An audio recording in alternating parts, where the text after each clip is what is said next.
un placer tenerte nuevamente en Córdoba. Muchas La verdad gracias. que siempre es un placer tus visitas y tus conferencias. Pero muy amable, muchas gracias por la invitación. Para mí también es un tremendo agrado venir para acá. Entre otras cosas me escapo del invierno, porque aquí... Mira el día que nos ha tocado. Ahora toca un día de verano, claro. Un día de verano. Me parece que interesante que rápidamente, a ver, ¿cómo podemos ver esto que nos preocupa, ¿no? De la relación entre un campo como es el de lo ambiental, territorial, y un campo quizás más particular como es el de diseño y arquitectura. ¿Qué te parece esa relación? Bueno, a mí me parece que hay un redescubrimiento del territorio en primer lugar. El territorio hasta hace muy poco tiempo, incluso dentro de los diferentes lenguajes académicos e incluso nacionales, era un concepto más bien de política administrativa, ¿no? Pero no era un concepto que encarnaba una relación tan clara entre la cultura, la sociedad y la naturaleza, ¿no? Entonces el territorio ha venido de alguna manera a llenar un vacío conceptual importante que hacía que cuando hablábamos de medio ambiente estábamos pensando todavía en un concepto muy general. En cambio, ahora creo que el territorializar el medio ambiente significa lugarizarlo, significa llevarlo a la escala humana y por lo tanto a las preocupaciones más cotidianas de la sociedad. Y esta noción de territorio, con sus alcances culturales, políticos, económicos, geopolíticos, materiales e inmateriales, visibles e invisibles, espirituales, etcétera, conforma una noción completamente distinta a lo que veníamos presenciando hasta ahora. Entonces, este redescubrimiento de la territorialidad ha abierto también espacio para exploraciones provenientes de prácticamente el conjunto de la ciencia. Entonces ya no solamente está restringido a lo que podría ser la geografía o la arquitectura o otras dimensiones espaciales por definición, sino que también nos está llevando a otras definiciones, por ejemplo, del territorio cultural, ¿no? Hace 2 días escuchaba al rector de la universidad, de mi universidad en Santiago, hablar del territorio de la educación, del territorio de la salud, del territorio de la política. Entonces, evidentemente, la espacialidad comienza a independizarse de esa característica de receptáculo o de contenedor para ir transformándose en una dimensión auténtica de confeccionar la realidad. Entonces ahí aparece la espacialidad. Y ahí aparecería la espacialidad como base para interacciones. Exactamente, para intersecciones. Pero te fijas, pero esta espacialidad, como también hoy día lo hemos escuchado, no es la espacialidad cartesiana, no es la espacialidad euclidiana, no de la geometría clásica, sino que es la espacialidad unida a la existencia de los objetos y de los sujetos, ¿no? Entonces no es más ni menos importante la espacialidad de las hormigas en relación a la espacialidad de la sociedad o a la espacialidad cósmica o todo el descubrimiento de los hoyos negros y de la posición en un universo relacional que hasta ahora no estábamos acostumbrados. Entonces hay una noción de escala también que se ha visto alterada muy fuertemente, ¿no? Y la escala, particularmente la escala espacial, es la escala favorita de los geógrafos, de los arquitectos, y lo que nos une, ¿no? Entonces si ahora esta escala, esta multiescalaridad espacial, se comienza a complementar con una escalaridad temporal o histórica más significativa, especialmente para dar cuenta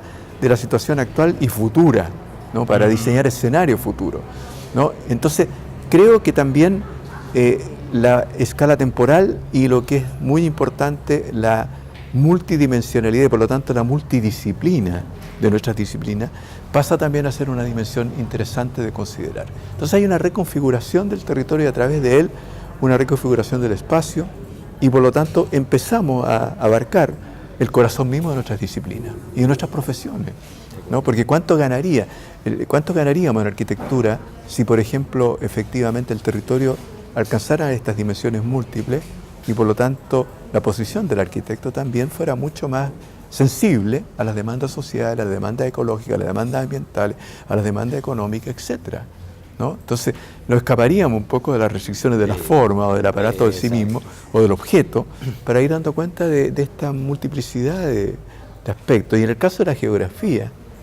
la geografía siempre ha definido una escala de mapa, ¿no? Nunca entró en la corporalidad, nunca entró al interior de la vivienda, nunca entró al interior del espíritu. Entonces, claro, también la geografía se ve fortalecida por estas visiones. Entonces yo creo que estamos en presencia de un redescubrimiento del fenómeno territorial o del territorio como objeto, como finalidad, como epistemología, como ontología y como axiología. Y yo creo que eso es un desafío muy interesante. Ahí planteaste 3 cosas que en algún momento las habíamos conversado, ¿no? Y que me parece muy interesante. Esta idea de que hay que volver a mirar y generar, en todo caso, tanto en el campo de la geografía, pero sobre todo en el campo del diseño, que es el que nos interesa, esta triple situación de lo ontológico, lo epistemológico y lo axiológico. Exactamente, claro. Es que esta relación, te fijas, la epistemología, o sea, la construcción de conocimiento, ha sido de alguna manera políticamente controlada por la ciencia, por los científicos. Claro, ¿no? sí, Y los científicos somos a nivel mundial una minoría absoluta respecto a la cantidad de personas que han tenido que desarrollar un sistema de conocimientos propios para subsistir, para enfrentar las múltiples dificultades de la vida cotidiana, los desastres naturales, los desastres económicos y políticos, la vulnerabilidad de nuestra economía, la precariedad social en la cual nos debatimos. Entonces la verdad que es curioso, ¿no? En realidad una ciencia centrada en lo exacto se contrapone claramente con una ciencia de la incertidumbre. Y nuestra vida es incierta, ¿no? Y nuestro futuro es desconocido. Sí. Entonces todo esto también nos va generando nuevos desafíos y nuevas interpretaciones que yo creo que se ven enriquecidas cabalmente con una manera de captar otras formas de adquirir, de procesar, de gestionar el conocimiento. Pero cuando realizamos eso, evidentemente el conocimiento tiene que humanizarse.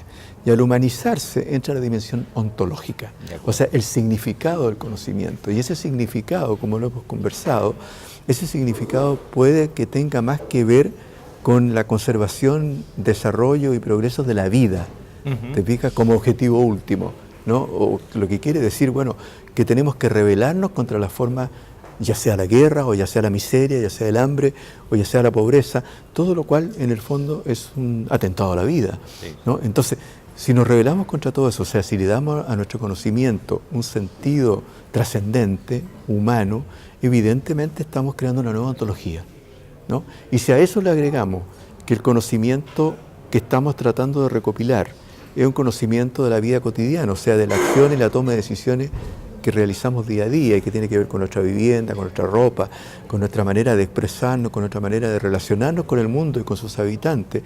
Entonces estamos hablando de una práctica científica, una práctica cotidiana basada en esta ciencia y en estos valores del conocimiento que nos habla una nueva axiología. Entonces el conocer, el ser y el hacer se van transformando en una trilogía fundamental, que hasta ahora hemos sido capaces probablemente de sintetizar adecuadamente. ¿Hemos sido capaces? Incapaces. Ah, incapaces. Incapaces. Claro. Sí, yo creo que sí. Ese es uno de los problemas claves. Exactamente. No estamos entendiendo, digo desde el campo del diseño, ¿no? A veces no estamos entendiendo que ciertas condiciones preexistentes en el territorio, como resultado de tantas acciones históricas a lo largo de siglos de cultura, ¿no es cierto? Algunas condiciones que lo natural, lo que resta de naturaleza nos están planteando, son fuentes posibilitantes de nuevas opciones de diseño. Absolutamente, y eso mismo ocurre, nosotros a veces no nos damos cuenta, pero efectivamente la riqueza ecológica de los paisajes naturales de Sudamérica o en general de Latinoamérica sigue siendo inmensa. ¿No? Hoy día mismo escuchábamos la expresión de Costa Rica, ¿no? Costa Rica tiene el 50% de la biodiversidad mundial representada, ¿no? Y si tú te vas a los pisos ecológicos de los Andes, en Colombia, en Ecuador, en Perú, en Bolivia, en Chile, en norte de Argentina, ¿no? Te encuentras con una diversidad biológica, con una diversidad de adaptaciones, o sea, con una cantidad de conocimiento genético acumulado en la respuesta de la naturaleza frente a las variabilidades, frente a las cuales los pronósticos de cambio climático y otros son insignificantes a la luz de la historia genética y biológica evolucionista acumulada por todo este paisaje. Entonces, si vas al tema de la energía, ¿no? Si las principales fuentes de concentración de energía solar mundiales están en América Latina, ¿no? Y las hidrológicas también, y las de ventilación eólicas también, y las geotermales también. O sea, somos un continente rico en biodiversidad, rico en energía, ¿no? Y como si fuera poco, nos damos todavía la satisfacción enorme de tener remanentes culturales. Nosotros tenemos los pueblos mapuches en el sur, tenemos los remanentes de los incas, tenemos los aymara, los quechua, tenemos los pueblos andinos de Colombia, de Venezuela, qué decir de las culturas mexicanas. Somos ricos culturalmente, sí, somos ricos culturalmente, somos ricos respecto a la ecología y somos ricos respecto a la energía. Bueno, somos ricos y sin embargo somos pobres. ¿Te fijas? Entonces quiere decir que hay una contradicción flagrante entre lo que somos, entre lo que debiéramos saber que somos, ¿no? Entre, por supuesto, reconocer esto como parte de nuestro ser y, por lo tanto, pasar de una posición subordinada, subalterna, a una posición protagónica respecto al mundo que queremos. Porque, curiosamente, el mundo que queremos reclama lo que nosotros tenemos. Quiere energías limpias, que las tenemos. ¿No? Quiere conservar su ancestralidad, que nosotros la tenemos. ¿Qué ancestralidad va a tener hoy día la llanura europea? Muy poco probable. ¿Te fijas? O la sociedad tecnológica japonesa, muy poco probable. No, nosotros tenemos todavía una riqueza cultural muy importante que salvaguardar.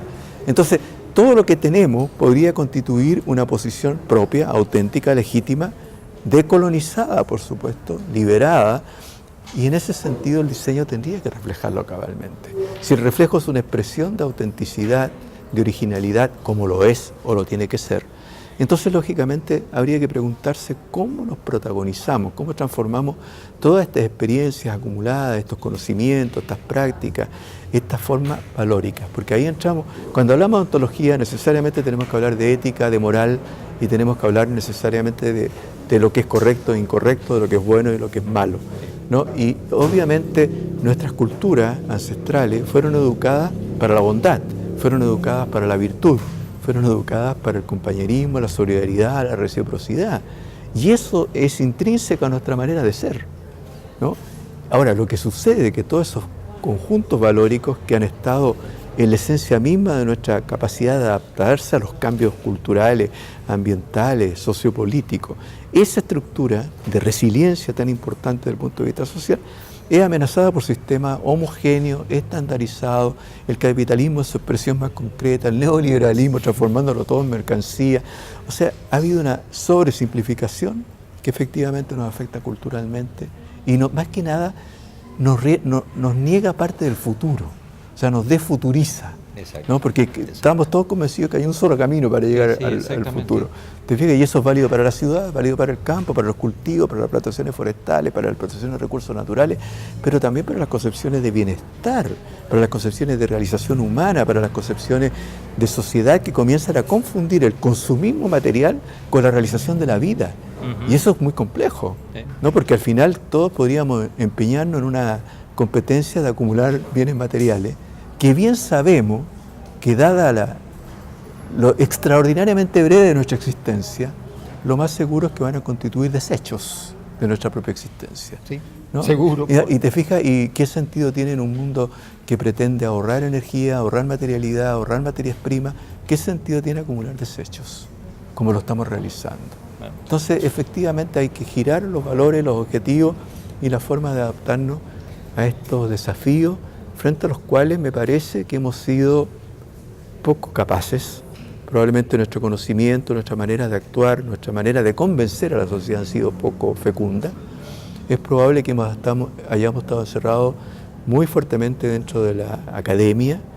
Es posible que durante mucho tiempo se nos educó en que no podíamos tener planteamientos políticos porque eso tergiversaba la verdad científica, ¿no? O sea, en realidad se nos fue dotando de una cantidad importante de prejuicios que curiosamente y después de mucho tiempo hemos captado que no eran prejuicios no comprometidos, que no eran desinteresados, sino que por el contrario, era un conjunto de ejercicio político, ¿no es cierto? Si la verdad científica es la única que vale y por lo tanto la ancestralidad no tiene ningún valor, ¿no? O si el conocimiento elaborado solamente en los laboratorios y que es capaz de prevenir y predecir el futuro con exactitud, constituye la ciencia dura y lo que va a salvar a la humanidad, en circunstancias que lo que siempre ha salvado a la humanidad no ha sido necesariamente la tecnología, sino que ha sido la capacidad humana de adaptarse. Entonces ahí tenemos que girar nuevamente y me parece que en ese sentido dar cuenta de las limitaciones de la tecnología. A mí me preocupa mucho, por ejemplo, la deshumanización ligada al auge de las telecomunicaciones, ¿no? A mí me produce una cierta sensación de angustia cuando incluso uno está dando clase y ve que la mayor parte de los alumnos están mirando su celular, ¿no? Bueno, sí. O también cuando sí. voy a una reunión de colegas que se están hablando de cosas muy interesantes y veo que el 80% está metido en el celular. Yo no tengo capacidad de desdoblamiento, no puedo estar en dos partes al mismo tiempo, ¿no? Debe ser una incapacidad personal, pero me resulta muy ambiguo y muy poco cortés incluso, ¿no? El estar metido en la pantalla del celular en circunstancias que estoy perdiendo la oportunidad de escuchar a otra persona. Nos movemos cada vez en un universo tan mediatizado. Exactamente. Que finalmente ya perdimos el sentido de la relación personal. Y tú vas, de repente vas a un restaurante donde hay una pareja que está cenando y los dos están metidos en su celular. O están los padres y los hijos, cada uno en su celular. ¿Para qué fueron a cenar? Entonces, yo veo una pérdida de sociabilidad muy grande. Y el problema es que esa pérdida de sociabilidad implica un éxito del individualismo y la pérdida de los valores comunitarios como eje fundamental. Y todo lo que estamos hablando pasa necesariamente por la construcción de consensos colectivos, pasa necesariamente por la construcción de pensamientos sociales comunes y, por supuesto, por el fomento de los valores que estábamos reclamando, qué reciprocidad, qué solidaridad, qué compañerismo, qué diálogo va a existir entre personas que están inmersos en su propio aparato sin ninguna capacidad de diálogo. Entonces, yo creo que esta excesiva tecnologización nos va a llevar a una sociedad menos humana, mucho más individualista. Creo que eso está ocurriendo hoy día. Y eso también nos deja perplejos, porque lógicamente vemos que este individualismo que aparentemente nos satisface materialmente, no tiene un correlato con las aspiraciones políticas, con las aspiraciones de cambio social necesarias, con las modificaciones de los sistemas de gobernanza y gobernabilidad. Entonces se van transformando en cosas distintas, ajenas y no congruentes entre ellas.